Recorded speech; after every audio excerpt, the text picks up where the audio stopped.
to kamar yadda tsananin farin ciki da tsananin hushi yake sa mutum ya faɗi abu, to haka Umar ya gane tsananin ciwo ya sa annabi sallallahu alaihi wasallam ya yi maganar da ba ita ke nufi ba. Dan mutum ne kamar kowa.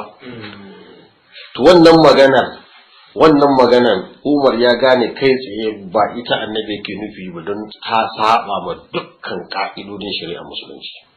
Na shiga mata malam ba sai da kai wato ai wannan kalmar ta cewa ta saba ma ka'idojin shari'a shine suke magana mutum ne, inna ma ana basharun mithlukum, mutum ne ya cewa Allahumma anta abdi wa ana rabbuka. Wannan magana ba ta saba ma ka'idar addini ba. Ya juya rabb ya kuma abd. To ai ita magana sai da in ba a son gaskiya, daga jin ta kasan ta saba. Mene nan ta saba ma ka'idar shari'a, domin annabin nan ne ya koya musu ku rike da littafin Allah, kada ku bi wani abu ban da shi. Wato ya koya musu har suka gane cewa ko da wurin shi ne wani magana ta zo kuma ba ta tafi da littafin ba, su bi littafin su bar magana shi.